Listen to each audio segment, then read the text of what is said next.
Asas Sains Komputer Tingkatan 3. Menulis atur cara yang melibatkan function dan prosedur. Sebelum ini, Anda telah mempelajari cara menulis pernyataan function dan prosedur dalam subtopik 4.2.3. Penggunaan function dan prosedur semasa penulisan kod untuk satu atur cara amat penting dan wajib. Raja berikut menunjukkan kepentingan penggunaan function dan prosedur.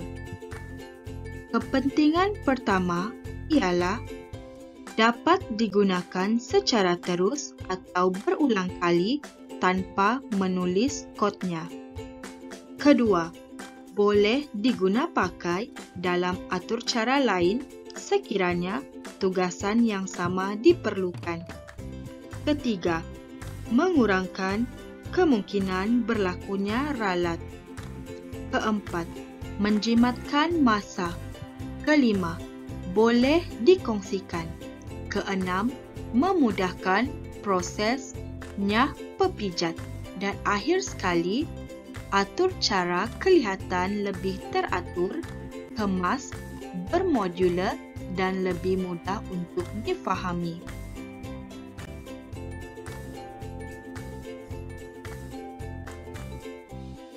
Seterusnya, kita akan melihat satu contoh untuk menghasilkan satu atur cara kalkulator yang melibatkan gabungan function dan prosedur.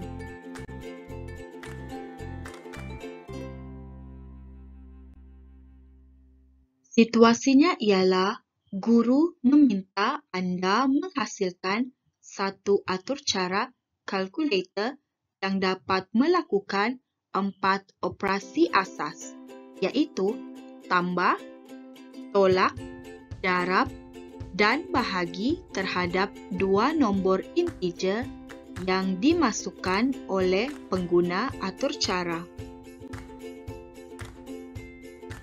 Bagi menyelesaikan masalah ini, Anda perlu mengaplikasikan konsep pemikiran computational dalam fasa-fasa pembangunan atur cara. Output yang dikehendaki adalah seperti dalam rajah berikut. Atur cara tersebut perlu memiliki menu kalkulator, iaitu terdapat 4 operasi asas, tambah, tolak, darab, bahagi, dan satu aplikasi untuk tamat.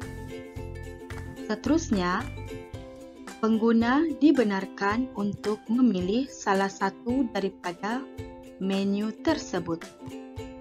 Kemudian, pengguna dikehendaki memasukkan nombor pertama dan nombor kedua.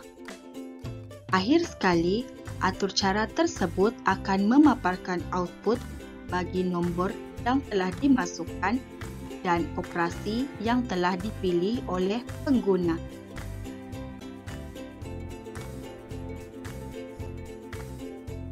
Mari kita imbas kembali fasa-fasa yang terdapat dalam pembangunan atur cara. Fasa pertama, analisis masalah. Fasa kedua, reka bentuk atur cara. Fasa ketiga, pengekodan.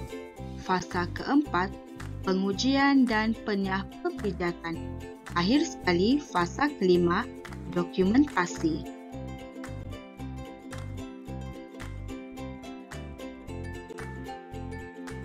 Fasa pertama, analisis masalah. Kita perlu mengenal pasti masalah. Masalah yang telah dikenal pasti ialah kita perlu membina satu atur cara yang boleh melaksanakan 4 operasi. Kedua, mengenal pasti input, proses, dan output. Input bagi atur cara ini ialah pilihan operasi dari menu kalkulator dan memasukkan dua nombor. Proses bagi atur cara ini ialah lakukan operasi yang telah dipilih. Akhir sekali, output bagi atur cara ini ialah memaparkan jawapan bagi dua nombor yang dimasukkan berdasarkan operasi yang dipilih. Fasa kedua, reka bentuk atur cara. Setelah kita mengenal pasti masalah, kita perlu mereka bentuk atur cara. Langkah pertama yang perlu dilakukan ialah membangunkan algoritma bagi tugas-tugas kecil atau subtask. Kedua, menulis pseudocode. Ketiga, melakar carta alir. Dan keempat, mereka bentuk antara muka pengguna untuk input dan output. Berikut merupakan pseudocode yang dibina bagi atur cara berikut.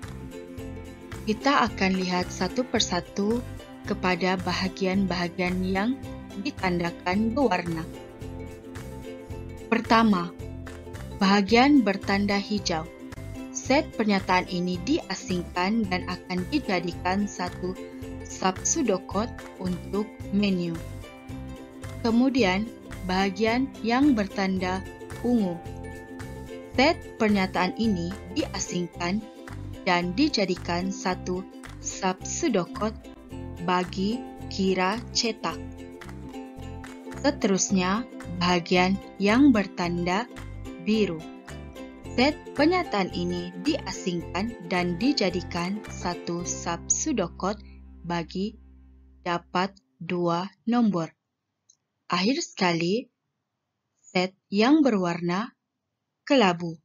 Set pernyataan ini diasingkan dan dijadikan satu sub-pseudocode bagi dapat pilihan pengguna.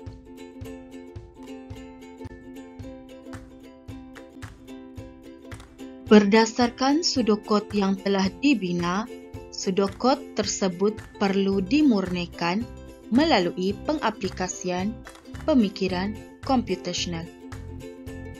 Pseudocode akan menjadi lebih tersusun, padat, kemas, dan bermodular.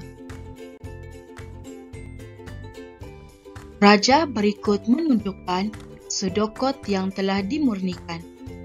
Terdapat 4 komponen utama yang penting dalam pseudocode ini.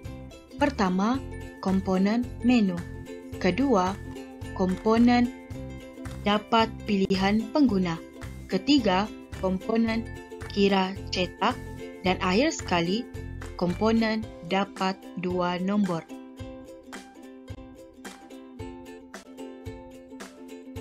Fasa ketiga, fasa pengekodan.